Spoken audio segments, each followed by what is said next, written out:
I never yielded. And as you can see, I am not dead.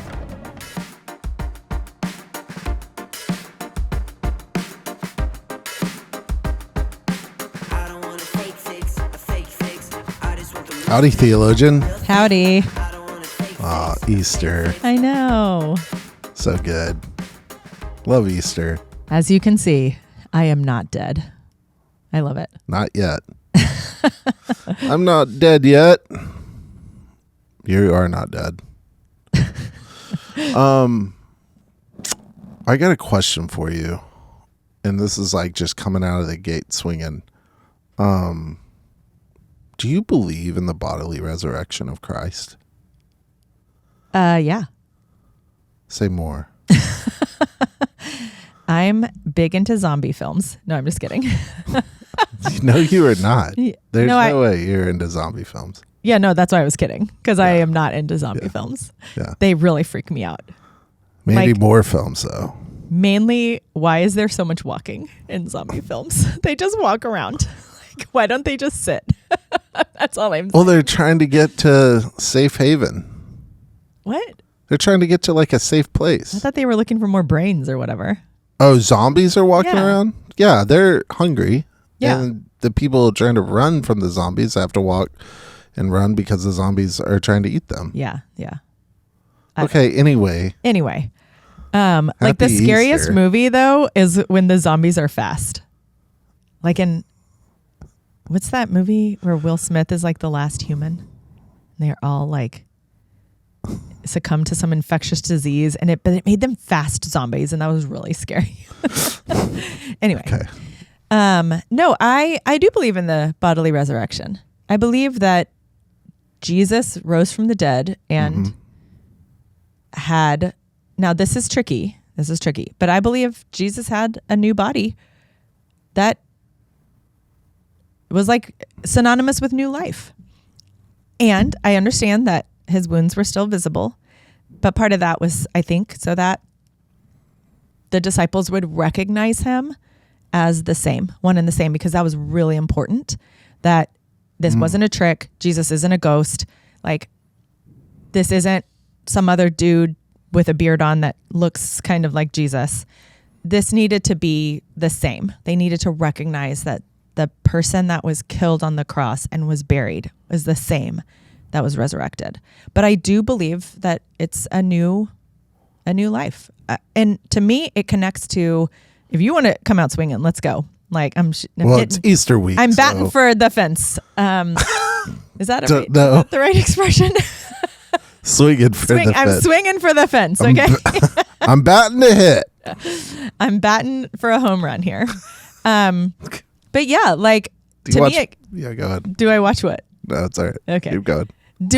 I mean, I connect this to the image of Revelation in the book of Revelation. Yeah. Which says a new heaven and a new earth. Well, Right. if there's a new earth, we're going to have new bodies. And so to me, it's new life and new bodies. It's not like zombie, my dangling corpse is like reanimated. So it's not going back to life. It's being raised to new life. And I think we will have new bodies with that. So I believe in the bodily resurrection of Jesus. That Jesus had a body post Easter. Correct. It wasn't an idea or a ghost or an image or vision, that there was a physical body Yeah. that Jesus Walked around in. Yeah. But it wasn't the same body. It wasn't the same body, but it had the markings. And I believe because it was so important for people to understand that it was the same person, the same right identity. I like that. Now, do I believe that if someone is, that if you choose to like have your loved one's body cremated, thank you. I was like, what's the word? I was like, not incinerated. That's the word. Anyway, okay. If you choose to have your loved one's body cremated, I'm not saying that they're not going to like be raised from the dead, right? It's not like, oh, you have to bury them fully or else they for sure. won't be raised. But Yeah. I mean, I think that's how I think about it. Yeah. What about you? Do I believe in a bodily resurrection? Yeah. I believe in one, but I think it's probably one of the greatest sources of doubt that I have. I put my faith in it. I struggle at times to think about resurrection as a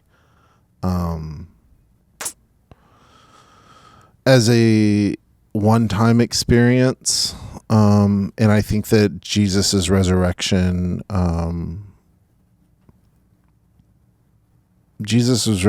for me is, needs to be bodily. I need that, but I have a hard time on occasion. I think that's where I struggle. I put my faith in that, but I have my doubts right there at the empty tomb. You and all the disciples. Yeah, totally. And that's why I am a big fan of Thomas. Because he needs to see it and touch the wounds of Christ before he's able to fully believe. And I think Thomas gets a bad rap. But Doubting Thomas. Doubting Thomas gets a name for it. But I think that it's a very natural and honest way to approach the resurrection. But I think we need it because without a bodily resurrection, the idea of a new creation and a new earth, the idea of full restoration and reconciliation, the idea of a victory in Christ's death is hard to come by. And in fact, I would argue you can't really get there without Jesus sort of being resurrected, which is why we talked about atonement theory, really like what is happening on the cross and how does the cross save us? That's why I'm a big believer in the sort of like Christ, victory through Christ, or Christus Victor.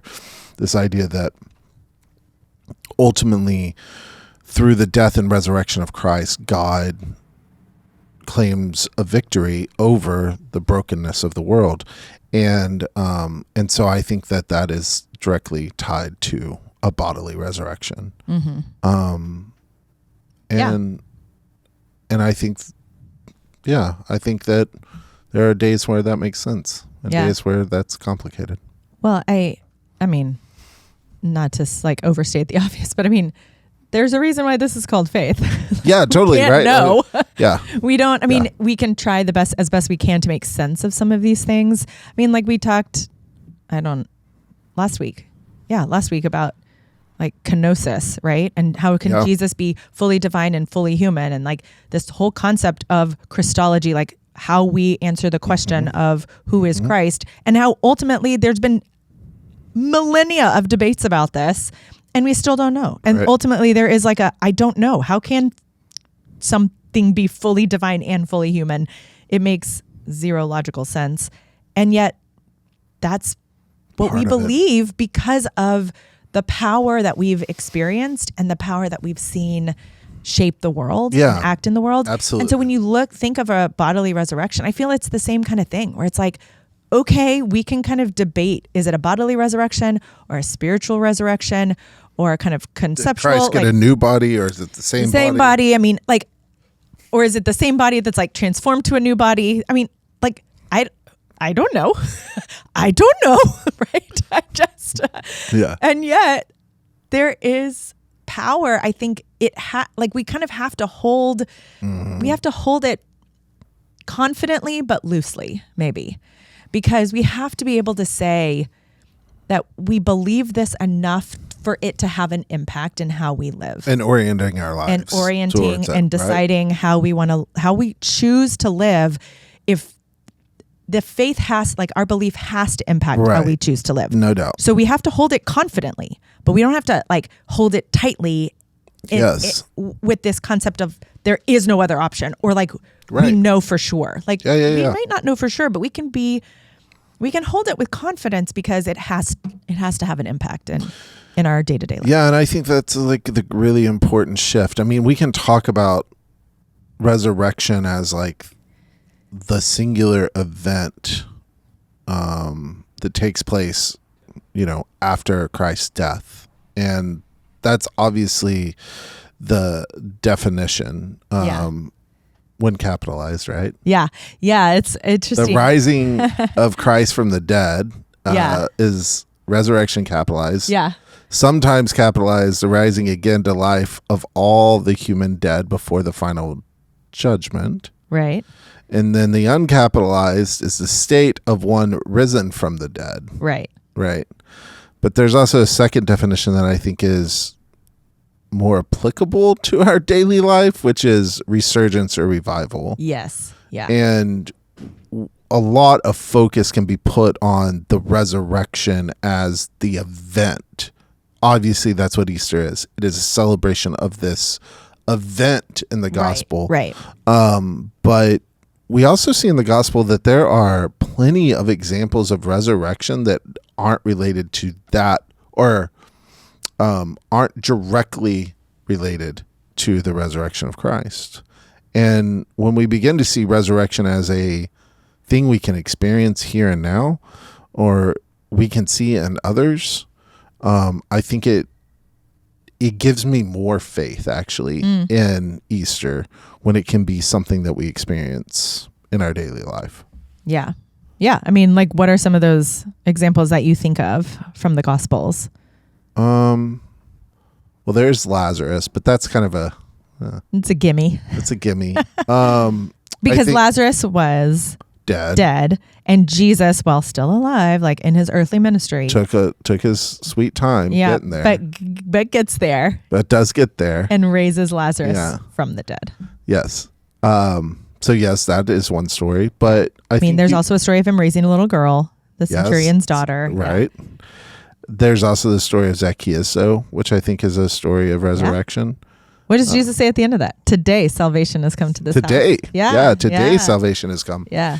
Nicodemus, the woman at the well. The woman caught in adultery. Yeah, the woman caught in adultery. Yeah. There are plenty of examples throughout Jesus's ministry of Jesus bringing about revival or resurgence or giving new life and helping folks reorient themselves to a new way of being in the world too. Yeah. And so I think that when we see that, not only in scripture, but then when we can see that in our own lives, it makes the Easter story more real to me. Because you can connect to that, like the emotion and the feeling behind it and the experience of it. And the power of it, right? Yeah. That is not a one-time event, but because Christ lived, because Christ had a ministry, because Christ died and then was resurrected, that we have access now to a power that is uniquely derivative of Christ's work in the world. Yeah. And that isn't to say that there aren't these stories of resurrection and other faith traditions.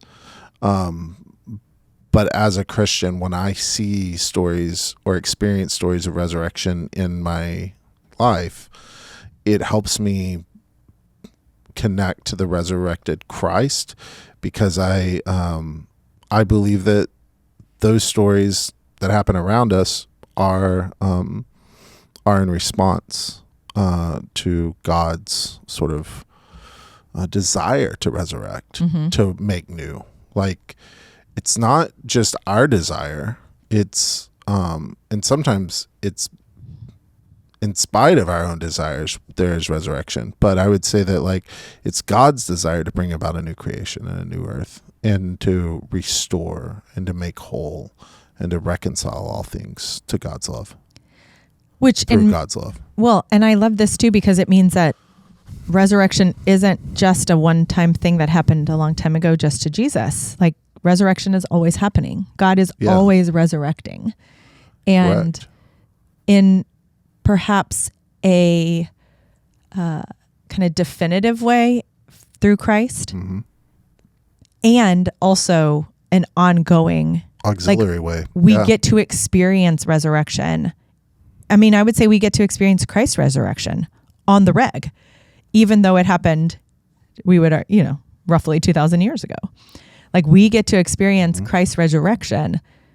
And this is why this is why the church celebrates weekly. That's what we celebrate in worship weekly. Sunday That's what should be Sunday mini is. Easters, right? Yeah, Sunday is the celebration, a weekly celebration of the resurrection. So even in our ritual, we are constantly celebrating Christ's resurrection. Right. And in our lived experiences of faith, we get to constantly connect to the resurrection and witness new life happening all around us. I mean, I would say there's something really powerful even about looking at the cyclical nature of the seasons. Yeah. How there's always this sense of new life, and it's not old life. It's not coming back to life. It's like a new version of spring every single year. You can make a direct connection to literally sleep and awake and waking up, right? That each day is an opportunity to experience life again in a new way, because it's a new day. And I mean, it's when we can find those moments and see God in those spaces, or those sort of outcomes are divinely inspired, I think it has real power to create a momentum in our faith that is, otherwise, what are we doing here, right? Yeah. Like, if there isn't anything new, if the gospel isn't about newness, if the gospel isn't about an opportunity to start again or to have a new way of seeing and being in the world, then I'm really uninterested in it.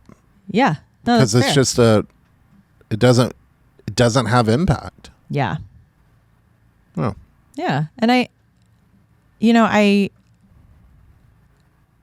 think a lot, when I think about the resurrection, I think a lot of the power, the notion of new life, it has impact because we have all experienced loss. We've all experienced death, whether it's the death of someone we love, or it's the loss or death of an idea, or the loss or death of a possible future we imagined for ourselves or thought we were going to have. I mean, we've all experienced loss and death and lack and a dead end. We've all just had this moment of this is over. And where is the hope? What's the possible? There's no future anymore, right? We've all had those moments. And resurrection is a reminder that that there is always hope for new life. That even when it seems like everything is devoid of possibility, there is still opportunity to live, and not just live, but live abundantly. And I think that's what we all need. I mean, that's what we need to be reminded of when we face loss or grief and death. We need to be reminded that this is not the end. One of my kiddos has recently been asking a lot more than normal, what happens when we die? And is there a reason?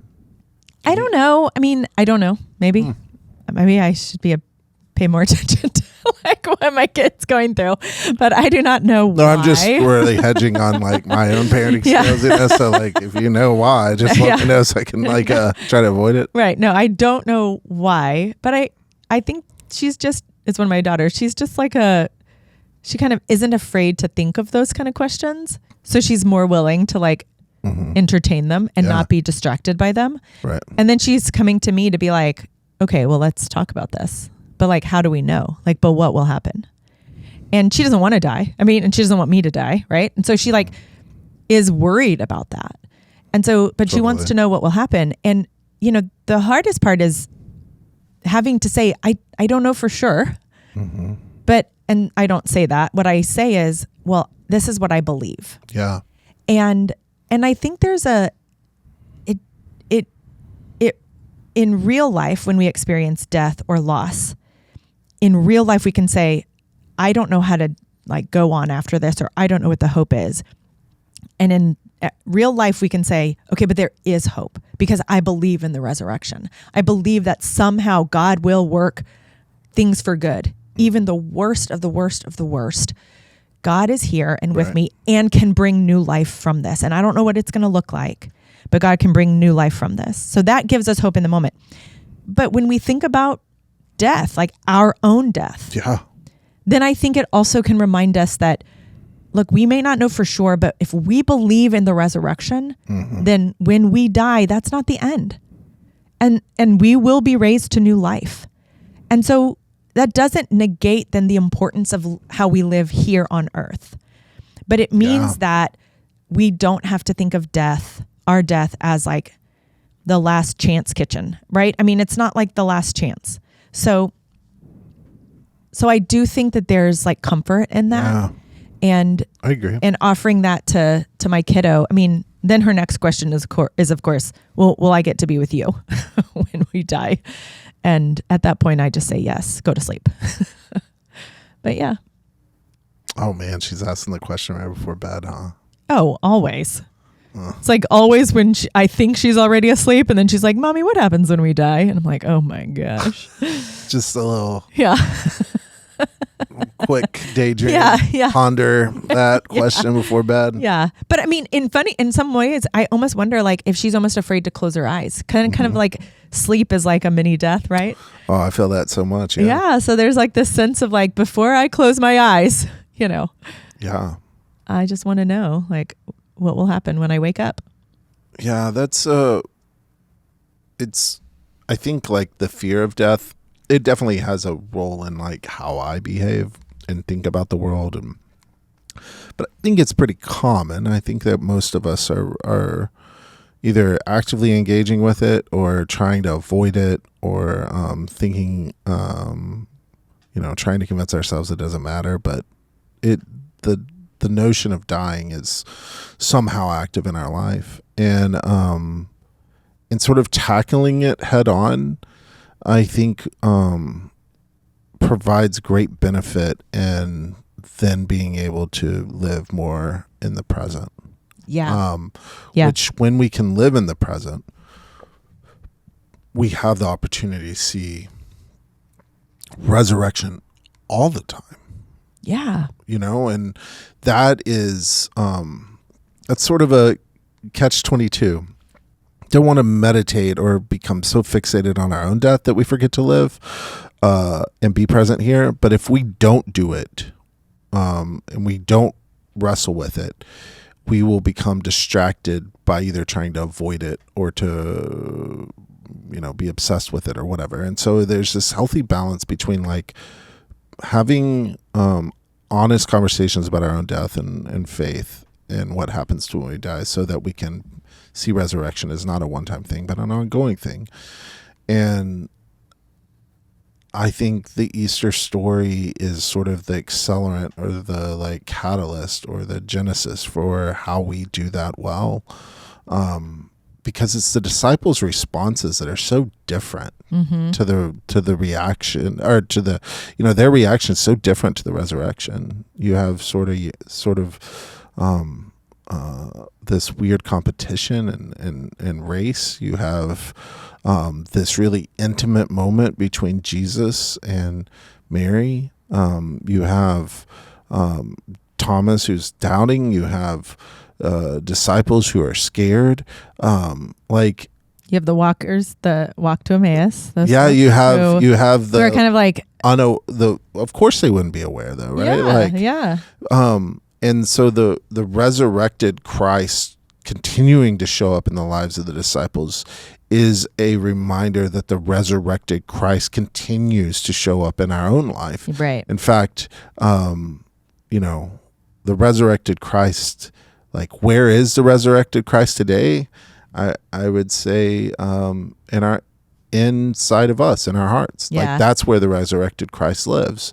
And so we then in turn, if we can embody the resurrection of Christ, maybe not literally, but at least figuratively, then we can be examples of resurrection for others too, and be an offering of resurrection to others in their moments of despair where they think that death has become the end and that death has the final say. We have the power to, because of God's grace and God's active work in the world, we have the power to show them resurrection by being Christ in those moments, which then becomes a really powerful way to view our role in the world. Yeah. I have a weird question for you. It's kind of a false dichotomy, but I'm going to do it anyway. Okay. Do you connect more to the incarnate Christ or the resurrected Christ? Incarnate. I like, which is why it's a false dichotomy because they're the same. Well, I kind of, but it's like grace, right? We can see Christ in these different ways and experience Christ in these different ways. I connect to the incarnate Christ more, the idea that God shows up in the world, right? Right. Like God is, that God is Jesus. Divine, fully human. Right. It's because I so strongly connect with it, I kind of winced. I didn't say anything. I didn't want to interrupt you. But when you were like, Jesus gets a new body, I'm like, no, it's the same body. It's the same body. That body is really important, right? Like, yeah, it is important. We're not like, but it's also new. It's regenerated. But it's new. Sure. New life, new heaven, new earth. I am fully making restored. All things new. Yeah, I think it's a great debate to have because I have this old beat up Chevy truck that sits. It's a 1986 C20 extended cab pickup truck that barely runs, but it does run. I tell Eli that often. And like it needs so much work, but I have this dream of one day like fully restoring it, which you could argue makes it new or like new, but it is still, parts of it are still this old beat up truck, right? Parts are new. It's kind of how I look at the resurrection. But I think the resurrection isn't in competition with the incarnation. And I think that the resurrection is the like divinity of Christ winning out at the end of the day. That Christ, if we're going to go back to kenosis that we talked about last week, that the self-emptying of Christ, taking on full humanity and sort of limiting the divine nature leads to Christ's death. It is and when there is no more human left, the divinity springs forth in Christ and empowers Christ to resurrect. And so I don't think they're in direct competition. Yeah, that's why I said it was a false dichotomy. But I get what about you? Are you more of a resurrected? Are you more of like a not dead Christ person or a little baby Jesus person? So I approach this by thinking of how Jesus's followers have responded. And by that, I mean, I feel like the resurrected Christ has been abused. The power of the resurrected Christ has been abused a lot more by the church than they could have kind of take advantage of the incarnate Christ. It's harder to argue with Jesus's life and ministry and those things because we have this account of them. It's a lot easier to make claims about the resurrected Christ and what the resurrected Christ might be doing in your life to lead you to do certain things. And I think the church has abused that a lot more. Something more pure in the incarnation too.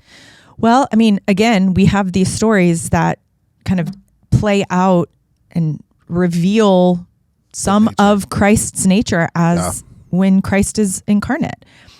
And there are some stories, but it's really one-sided. We got a lot of one guy's perspective on the resurrected Christ. And then there's a whole lot because of the nature of the resurrection and how it, like you said, it kind of lives. Christ is resurrected in each of us and around us. Well, then everybody gets to kind of claim the resurrected Christ if they want to. And people do a lot of terrible shit and claim it is in the name of the resurrected Christ. Yeah. And there was a lot. I mean, you look at the immediate kind of debate and split within the churches and how we're going to worship the resurrected Christ. I just feel like the resurrection, there's still so much like mystery there that we don't know.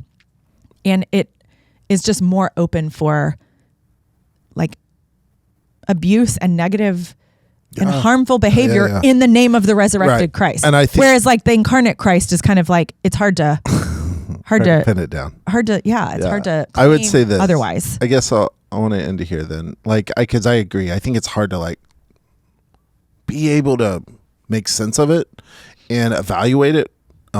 This notion of the resurrected Christ and where is the resurrected Christ and what does that mean? And the litmus test that I would use is what we first started with, and does it bring about new life? Yeah. Does the resurrected Christ, in whatever form or fashion it is presented to us, is it bringing about new life, or is it causing death and destruction? And if it is causing death and destruction, it is not the resurrected Christ, because the resurrected Christ brings about new life, does not bring about death. And so like that's how we should apply this sort of, where is the resurrected Christ?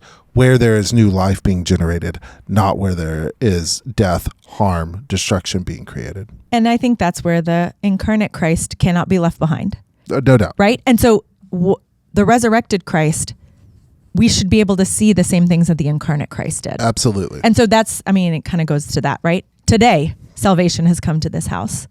And that is part of the incarnate Christ's work, and it's the resurrected Christ's no doubt. work. Yeah. Look at us. Yeah. That is a good Easter podcast, and we didn't even have to talk about Peeps. Well, Garbage. I like Peeps. You do? Yes. Next week, talk about Peeps. We don't have to talk about Peeps. All right, deal. All right. See you next week. Happy Easter. Happy Easter, Theologian. I'm Reverend Mitchell Boone. And I'm Reverend Elizabeth Moseley. And thanks for listening to Howdy, Theologian, a podcast for all who want to better understand the words we use and how they fit into a progressive theological context in today's world. We're pastors at First United Methodist Church of Dallas, and you can find us worshiping in person or online on Sunday mornings. Follow our church on socials for more awesome content, and make sure to subscribe and share with your friends.